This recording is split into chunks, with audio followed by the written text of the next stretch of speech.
Hey Jenny, how are you today? Okay. I've been better. Yeah, what's going on? I went out the other day. I keep talking to, Jim since this whole divorce has happened, and he keeps yelling at me, and, I'm a bad mom, and, I just feel like I can't do anything right for Angela, and Angela, your 6-year-old? yeah, I'm a bad mother, and I can't do anything right, and, I've been dealing with this depression anyways, and I just feel so lost in it all, and I don't even want to get up to take her to school, and so we were late yesterday, and Jim found out about it, and he called and yelled at me, and I can't do it. I can't do it anymore. Yeah, that's a lot going on.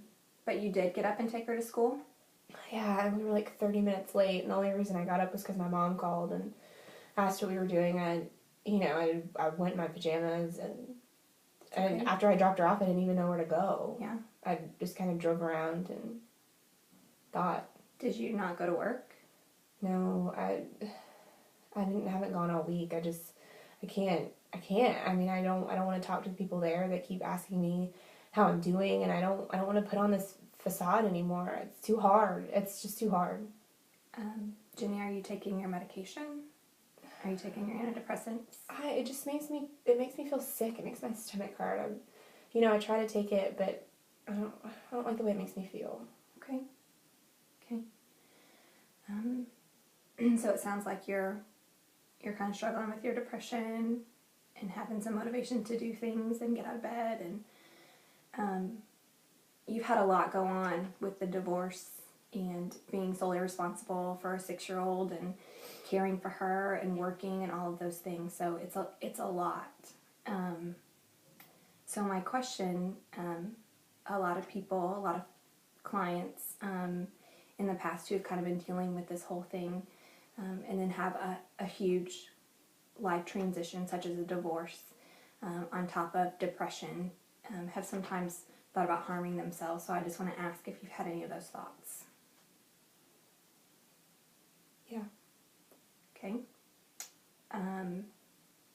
Are they thoughts of like ending your life? Okay. Have you thought about how you would do that? I came up with a plan yesterday. Okay. I didn't want to tell you about it. What's the plan?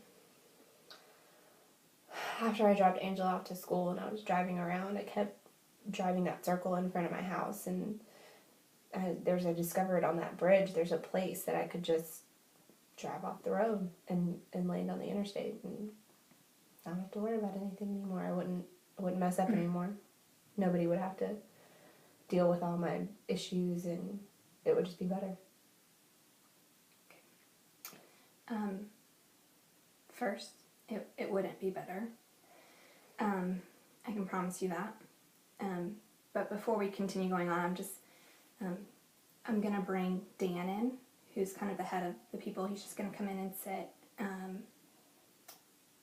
Because that I care about you, and I want the best for you, and I need another set of ears, okay?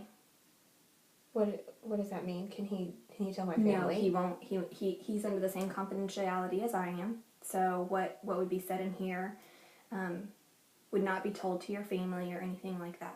So it'd be just like he's just gonna be here. Okay. Okay. Hold on just a second. Hey Dan, can you come into my room? Thanks. Dan is a therapist just like I am, and so he's also, heard stories that are similar to yours, just like I have in the past, and so, oh, hey Dan. Yeah, this is Jenny. Jenny, this is Dan. So your plan was to drive off the road. Mm-hmm. Okay, and you think that it would be better off? And it would be easier for everybody. Jim wouldn't be mad at me anymore, and Angela would be fine without me, and I just... Do you really believe that? Do you really believe Angela would be fine without you? It would be hard for her. I mean, the divorce has been hard enough on her, but who's going to be there to get her up in the morning and to take her to school and to love her and give her kisses and mommy snuggles, which I know are your favorite. I don't know. Okay, so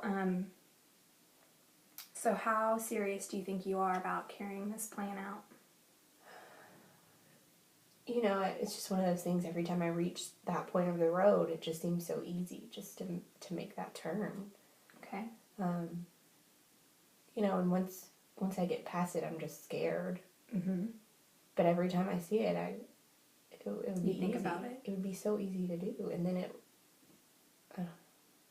Okay. So have you talked? I'm assuming you haven't talked to anybody else about this. No, Okay. I don't want to tell you. Okay. So what I need for you to do is, when you're thinking about those things,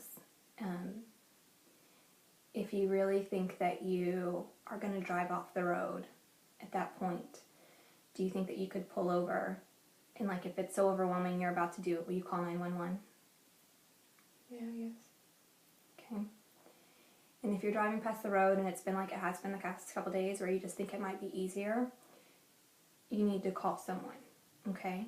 You can call me if you're close to it or not, okay? But I really think, like, your parents, because I know you have a good relationship with them and they love you and they've supported you and Angela through this whole thing, like, I thought about telling my mom. okay. I know that she went through a hard time at one point when I was little, and I just don't want to scare her. Because she's been through it before with your dad. Mm-hmm. Yeah. So she kind of knows. And she knows that you can get through it on the other side, just like your dad did. And so she might be a really good person to talk to about this and how you're feeling. So what I would like for you to do is we have a no harm contract that I can go and print out, and it's just a thing that says you're agreeing that if you have those feelings, that these are the steps you're going to take. That if you're really close, that you'll call 911. And if you're just thinking about it a lot and it's becoming too much for you to handle, that you'll call me and your mom. Okay? I'll have my phone with me. You can call at any time. I don't care if it's at 3 o'clock in the morning. And you call me, okay? Mm-hmm. All right? I just have to sign it? You just have to sign it and promise that these are the steps that you will take. Okay? And Dan will know about it as well, and he'll sign it. So that way you have this group of people that are surrounding you that want to see you get through this. And I know it's a hard time, but I would really encourage you as well to start taking your medication. I know you don't like the way it makes you feel right now, but right now, more than any other time, because of all the added stress with the divorce, I think that it's going to help you kind of even out, at least for a while, until we can get on the other side of this thing. Okay? So, Jenny, I believe in you, and I think that Angela needs you, and she needs her mom to be around for a long time. Okay, so I'll go print out the sheet. Okay. When can I see you again? We will. I'll call you tomorrow. Okay. And let's go ahead and set up another appointment for the day after tomorrow. Okay, so we can check back in, and then we'll establish then when the next one will be. Okay, so it'll be sooner than your appointment next week. Okay. All right. I'll go print it out. Thanks.